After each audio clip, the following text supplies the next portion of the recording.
final exam guidelines. All right. Okay, the important points are written in here. So first thing is that make sure to understand lecture 1 to lecture 10. So read the materials, then listen to the video tutorial for this lecture, and make sure that you understand the detail for H1. Then for assignment, take a look at assignment 1 to 10. So make sure you all understand all of it and the implementation. But for lab, I excluded lab 9 and lab 10. So these two labs, one of them is related to sorting numbers, and one of them is related to ASCII coding and decoding. So the information is given in the lab itself in case you guys are interested to do this lab later, but I'm not going to ask any question in the exam regarding sorting or ASCII character coding or decoding. So this takes a bit of time. That's the reason I make these two lab optional so that you can focus on your final exam this week better. So I have given you two assignments, 9 and 10. These two assignments, if you listen to the video lectures, 9 and 10, you will be easily able to code these two. Then you can, invest the rest of your time on reviewing the material for the final. Okay, so regarding the final exam, as I explained before, there will be 5 questions where 2 of these questions are multiple choice and 3 of them are the programming questions. So basically, so these are somehow the materials that will be in the exam. Maybe some of them will be and some of them may not, but in general, you should be prepared to know this. So the first thing is that you should be able to, compile your source code, whether they are in assembly and C, and then link them together and be able to run them. So this is regarding material in lecture 3, I guess. So where you have like multiple files, some of them are in C and some of them are in assembly. Then you create object file for assembly using NASM, and you create object file for C using GCC, and then you have 2 switches for 32-bit machine, one for 64-bit machine. And then once you create these object files, then you will be link them together using 2 different methodology. One is to use the link command, that is LD, the linker, where you need to have the required library names incorporated in the syntax and also the file names.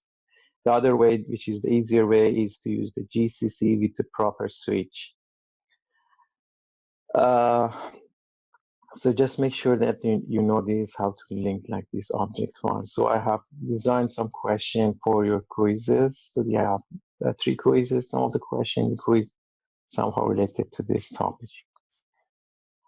All right, so the next one is we'll be able to explain how overflow happen for addition and subtraction, for signed and unsigned numbers, and how we can detect overflow using the flag or E-flag registers. So basically, when you do any operation in assembly, and then after that, a specific operation, if you print out the flag registers, some of the flag bits gonna be set depending on the operation.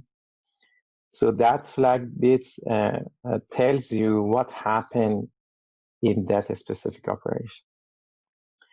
So for each operation, the flag register is going to be set, some of the bits. So you will know that, okay, whether the overflow happens. You can talk about like the parity. You will know the sign bit. So all of them is reflected into the flag register. Note that the flag register, when you dump it on your program, so the number that is printed out on the screen is a hex number. So in order to understand the bit value, you need to kind of decode your hex number into binary, and then you need to take a look at the what is called the E flag register, and then know what the bit values are. So you guys know where the flag register is, right? In our lecture, I guess it's in lecture 2 or probably lecture 4. So that's very important to know. Some of the quizzes, I guess, we talk about that. So in case you don't know where it is, you go just to your lecture slide, and then you find the flag register. So you don't need to memorize it, just know where it is, so that in the exam, because the time is limited, it's better to know where the location is. It is in this slide, lecture number 4. I guess it's kind of, okay, it's here. So this is your flag register for 8086 architecture. And so these are the bits. So once you get the number, for example, F, C to B, then you have to convert that into binary. Then you get 1, 1, 1, 1, for example, 0, 1.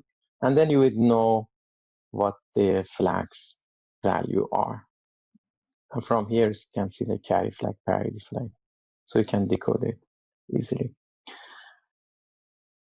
All right, then you should be able to implement arithmetic function using assembly code. Remember that we have done this multiple times in our assignment and our labs. So for example, we implement multiplication using like a simple addition, right? And then we kind of did the same for the division using subtraction.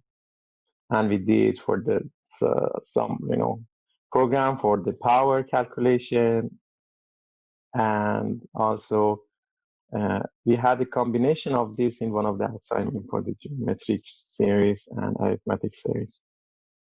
So be ready to write a simple algorithm for calculating an arithmetic function. That might be a combination of addition, subtraction, multiplication, and division. And in there, you might say, okay, you are not allowed, for example, to use the mul or imul assembly syntax, or div or idiv assembly syntax. So instead of multiplication, you have to do the multiplication by addition, and for the division, you can do it by subtraction.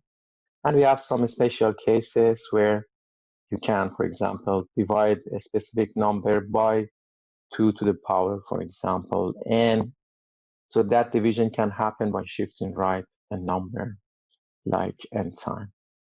Or when you want to multiply a number by, for example, 2 to the power L, then you can do so simply by shift it to the left. Let me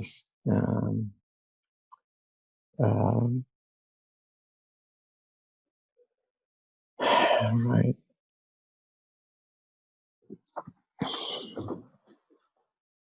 So one of your assignment question was about that. For example, if you I guess in one of the quizzes you have something like that. If you have a number x and there is a function f, and then you want to divide that x by 2 to the power b, for example, then you can do this function simply by, for example, moving that x value to EAX register, and then shifting to the right the value of EAX by b. So basically this simple two-line implements this function. And then to multiply a number, for example, if you have a function f2, then you want to multiply that given x number by 2 to the power, for example, c. You can again put x into EX register and then shift left this value of EAX as much as C value. C is an immediate number, like 2, 3, 4. So these are something that you have seen in the lecture materials, but if you see a function that using this, the easier way is to use shift in case they are divided by 2 to the power something or multiplied by 2 to the power something.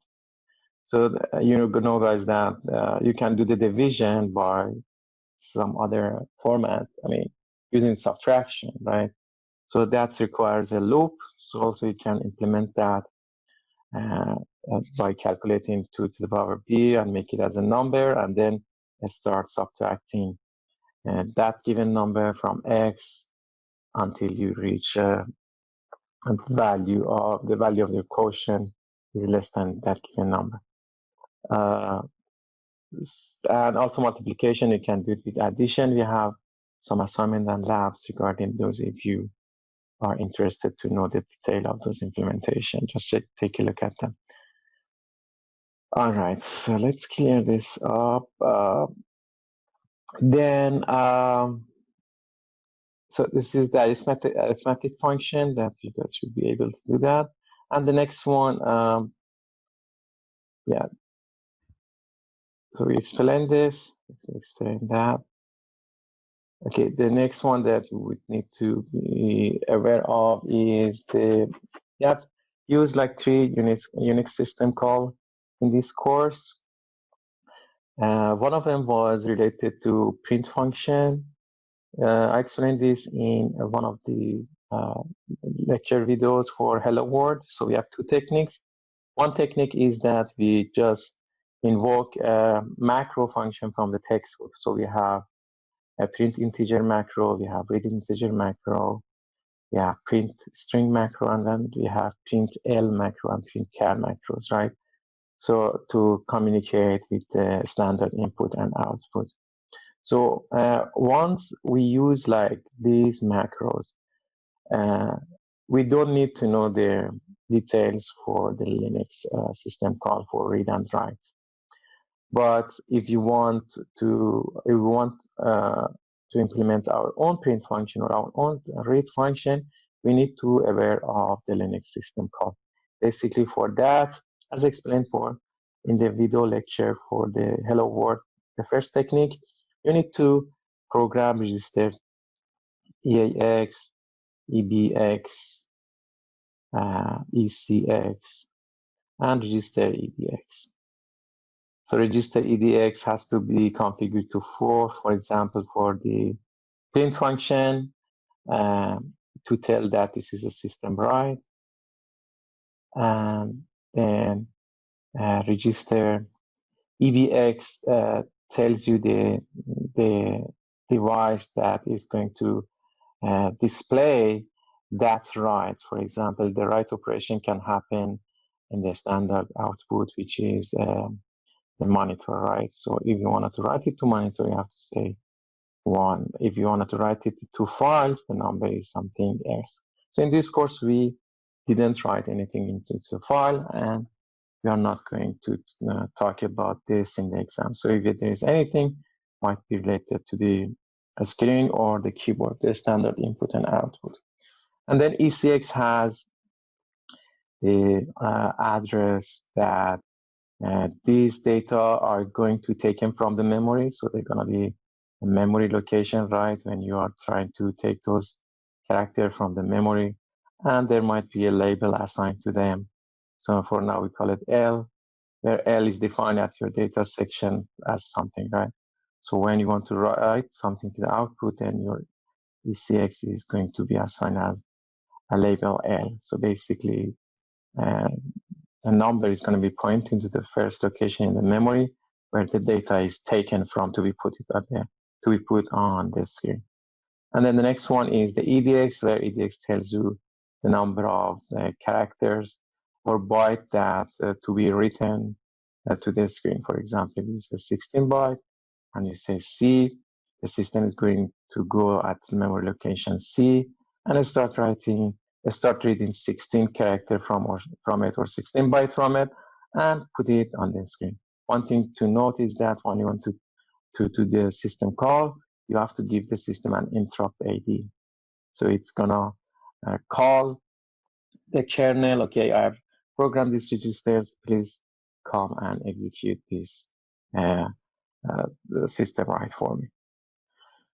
For the system read, then your ECX or EAX register is 3, your EBX register is 2, then ECX and EDX specify the location of the memory that data is going to be written to. And EDX shows the maximum length of the data that's going to be written to the memory. This is as simple as this. Just take a look at that video. And also we have a document called Linux system called PDF in module 2. So read that as well. To know how to write assembly code to transfer data to and from the memory. So one of your assignment, I guess one of the lab, was regarding this one. So when you define like 2 different places in memory, one in data section, one in the .bss section for uninitialized data, and then you were asked to transfer data from one section to another. For one of them, we say that both elements in the .data section and .bss section are double word, and for one of them, we said that one is word and one is double word. So once you transfer data from double word to word, so you need to somehow cut the 16-bit higher value of the data and transfer it accordingly. Then the other thing is that you should be able to use bitwise operation to set, unset, or flip bits, or detect binary pattern in a given number. So you guys did this one in previous assignment. I guess it was like assignment 9 or assignment 8. I'm not sure. Just take a look at that. So to set the bit, you just or that given bit with 1, and to unset a bit, you will and that given bit with 0. Once you add anything with 0, the resulting value is going to be 0. Therefore, you kind of unset that value. So in this course, when you say set the bit, means change the value of the bit to 1. When you say unset the bit, it means change the value of the bit to 0. Be familiar with this acronym. We are not going to add extra information about that. So we are supposed to kind of knowing these terms in the exam. So the other term is flip. Flip means change bit 1 to 0, and if the bit is 0, change it to 1. Just flip it. Binary pattern. So you have one lab regarding that. You know how to detect pattern in a given register or for a given number. So there is 2 key operation in this. One is to compare, for example, the given pattern with the one that we are asking to match that. And then there is shift operation, there is compare operation, there is I do not want to give it a like complicated name, the masking process, meaning that you have for example, like 16-bit register, and then you are asked to do the matching for, as in your assignment or lab, and 9 was, I guess, 1010, right? We said that this number is A. So once you want to do the matching, right, you have to mask this part. Mask means you get rid of this part and then you compare the number, whatever left in here, with this value. And then if it is matched, you count 1. If it's not, you don't count 1. And then you take your original value from the other register that you have. So you have 2 different registers. You don't mess up with the original value. The original value has to stay the same always. And when you want to detect a pattern, you move it to another register. Then you shift it, and then you find your pattern. If it's not there, then you go for the next one. You shift it, and then you compare until you reach number 16 for a 16-bit number. If your register is 32-bit, you have to do this shifting 32 times. Okay, so this is regarding, so make sure that you know the bitwise operation. So in one of the assignment, we said, okay, set and unset, for example, bit nth in your register. Now if we may ask, okay, for example, set bit 3 and bit number 4, starting from bit number 0 in your register, and set, for example, bit number 0 and 1. So set this one and unset this, right? Then the process is kind of similar to that. If you want to set this 2-bit, you just add those 2-bit with these ones. So then you put the rest of the value as 0. That is going to be a number, right? You add your register value with these 2 1. And if we set, for example, unset the first 2 bits, then you are going to add that with this register value. So whatever it is, 8 on the length of a register, this might be 16-bit, this might be 32-bit, right? So when you want to set and unset, just have in mind the register length and then compute this value accordingly. Okay, then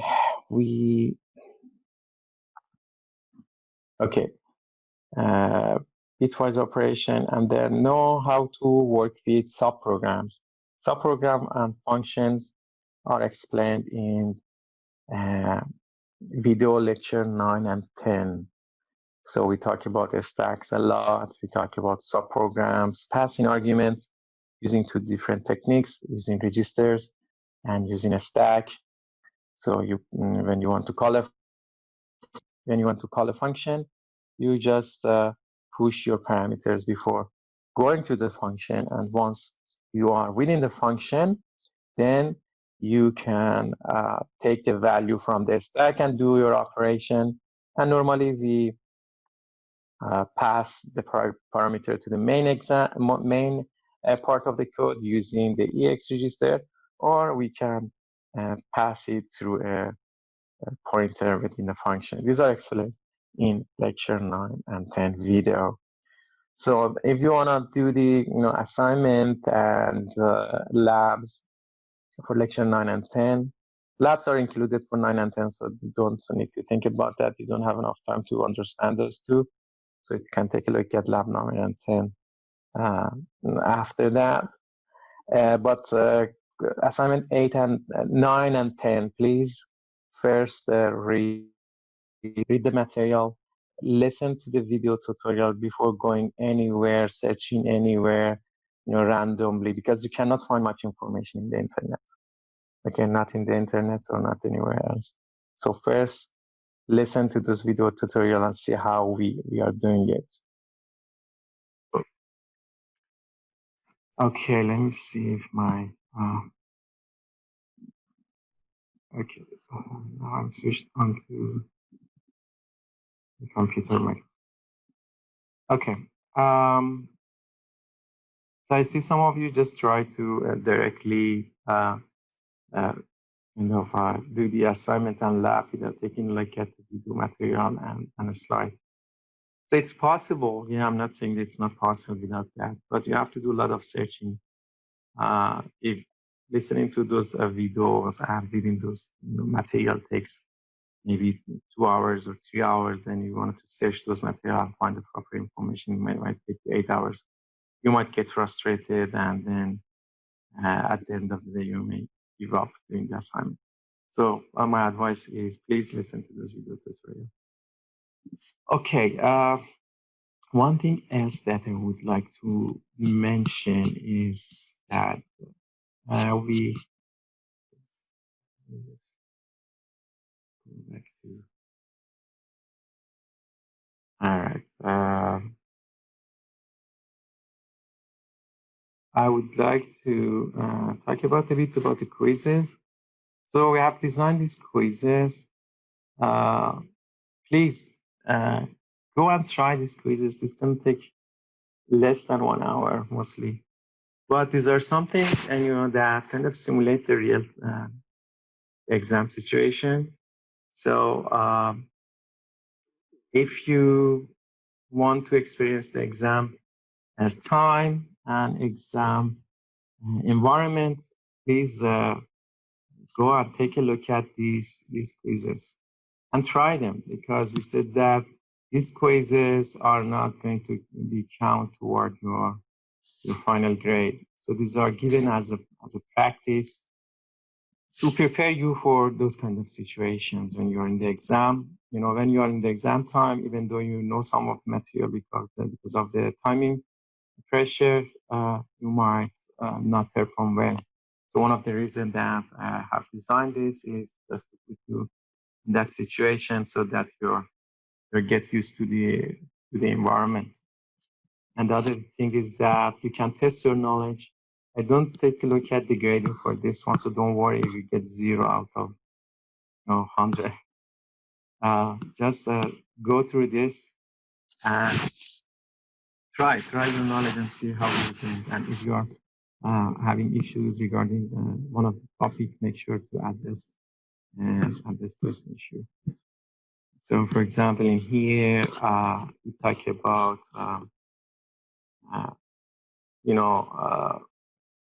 this is, I guess, is regarding the setting a bit. Yeah. So you read 2 numbers. One you put in EBX register, the other one you put in the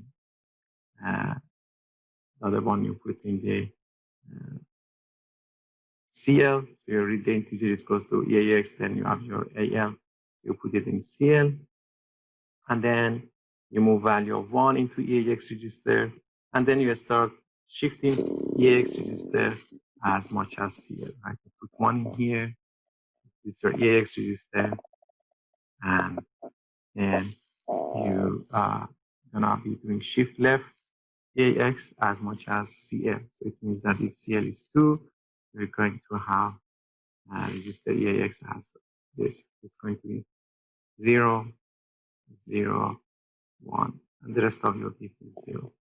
And then what you will do at the end, this is going to be your EAX register, and then you have your first number EBX stored in the first number stored in EBX, and whatever the value of EBX is you are going to or that given value. For example, this number and this location is 0, 0, 0. And then you are going to OR that and get your final value. So in this operation, we kind of change this bit, set that bit. So you know that this code is doing the set bit, right? And then in here we say, okay, assume that the first input integer that is going to go to your register EBX is this number F0, F4. So what you need to do for this example is to convert this value. So F is 111, and you have 0. This is hex, right? So you want to know what's going on in the register, you have to convert it to binary. So you convert that to binary 0, 0. Then you can have another F in here, 111. And then you have value 4. And 4 is going to be 0, 1, 0, 0. So this is your register value, right? And then in the second one, we said that the value is 0. 0b is 11, right? So you have your A, B, so 1, 2, 3, and 9, A, B, C, D, and E, and F, right? So we have the table for this X number in one of the lecture tutorial in case you forget to how to convert like hex to binary or hex to decimal. So there's a table for it. So in here is the number B. And what we want to do, basically, we want to change bit number 11. So B is 11.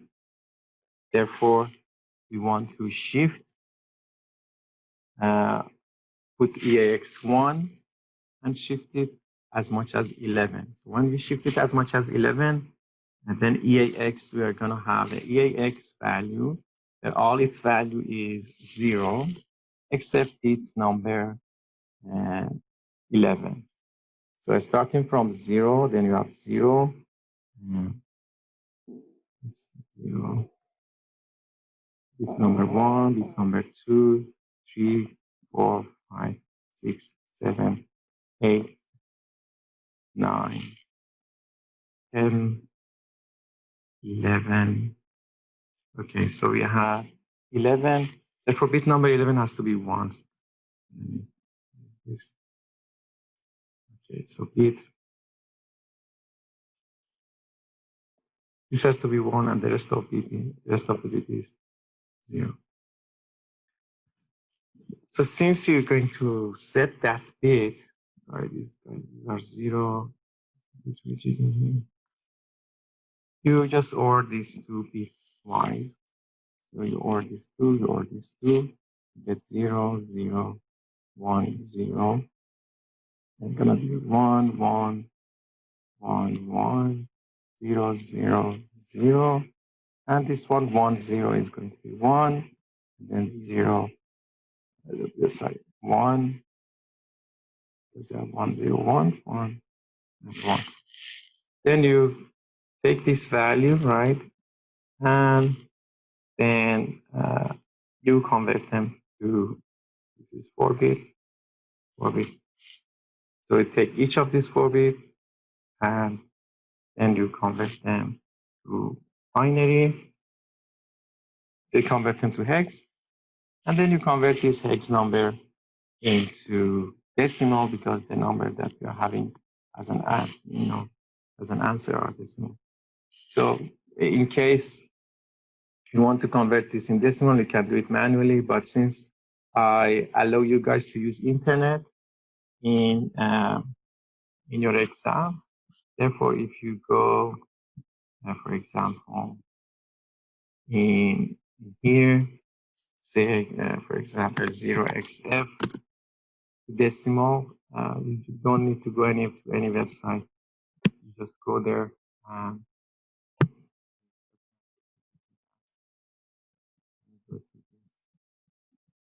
0x2 decimal, right? Just type that and use 15. Now number 1. F8, F4 decimal. Normally we put like 0x at the beginning. So you see that it's going to give us. So when you want to convert the hex to decimal, you can use Google to do that for you. So I'm not going to test you on this. Answer is 63732. And you come back in here and you choose this answer. So this question was the most time-consuming one. But if you know how to set the bit, then it's gonna take not that much time.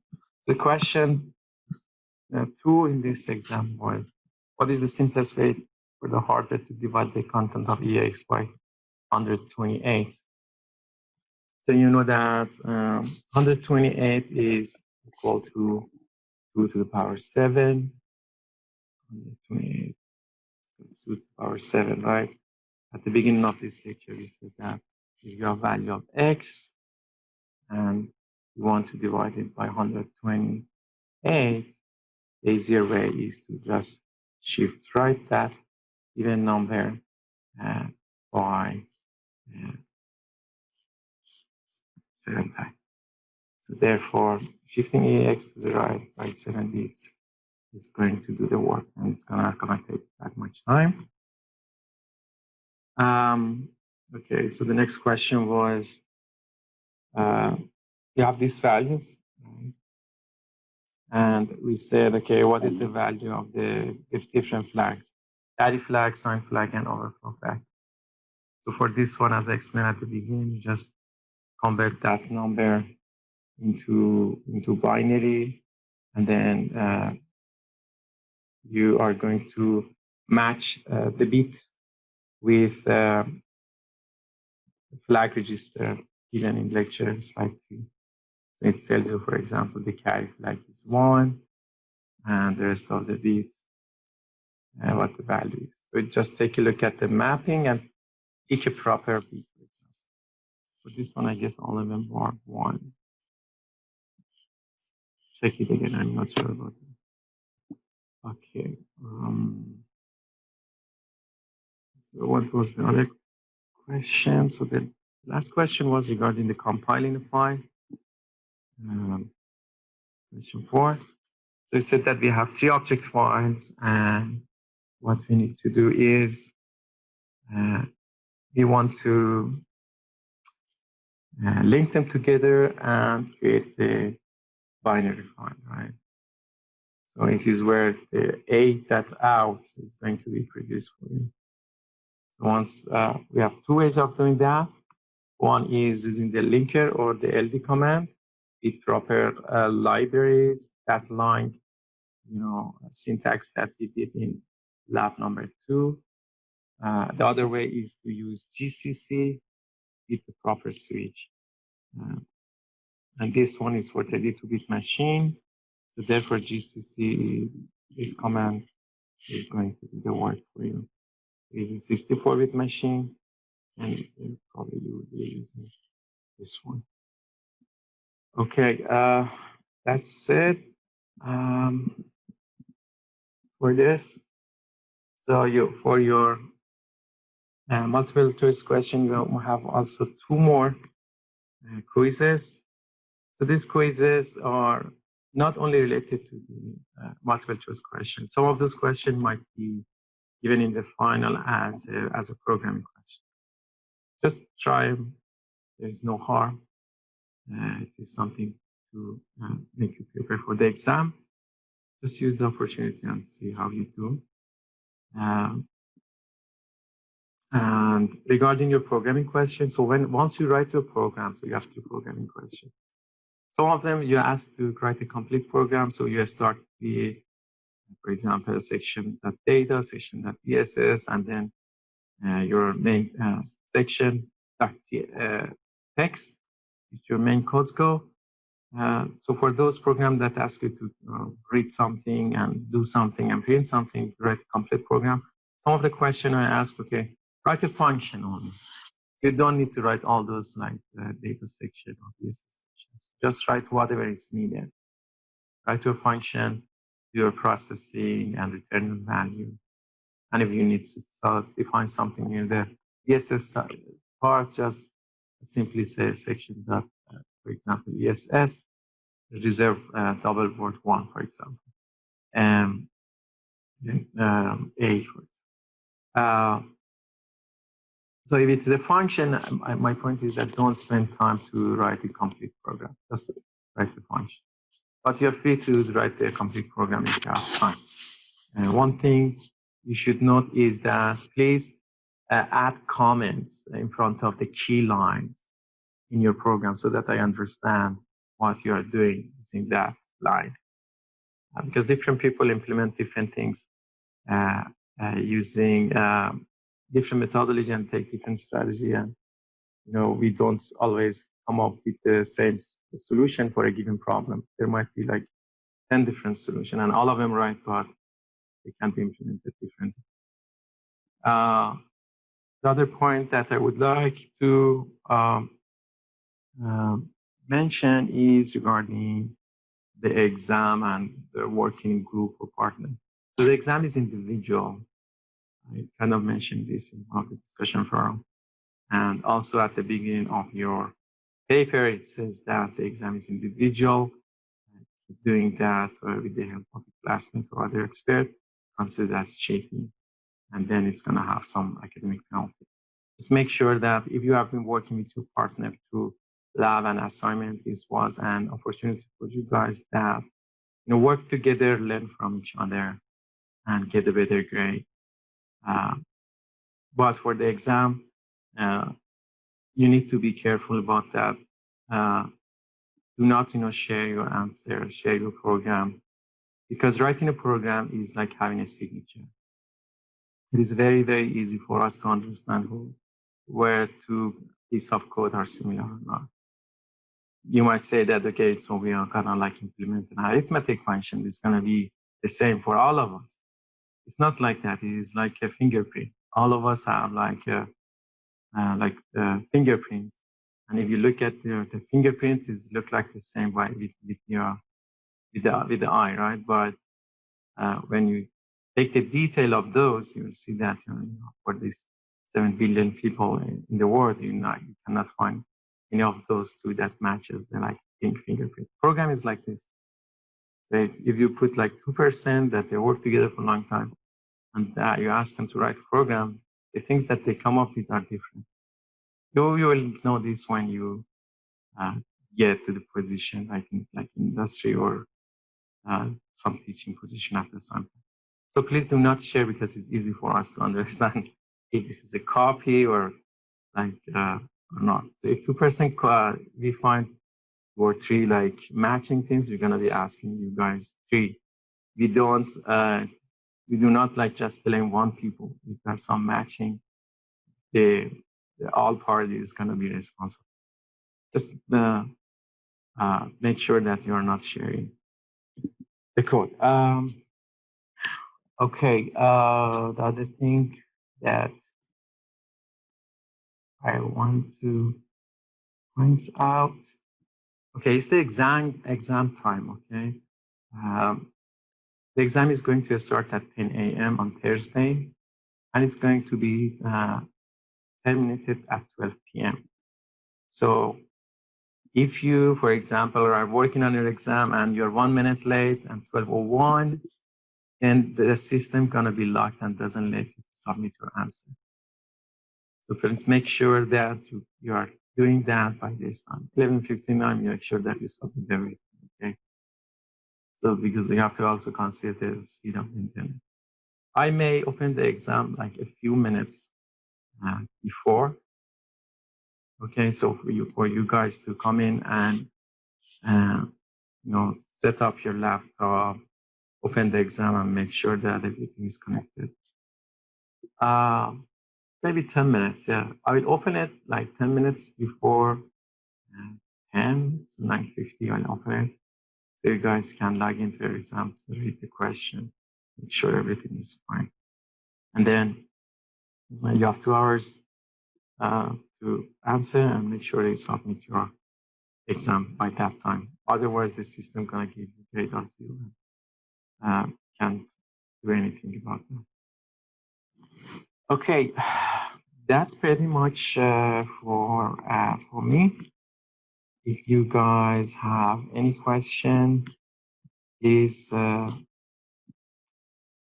feel free to ask me here, or you put it in chat. What happened to our recording? Okay.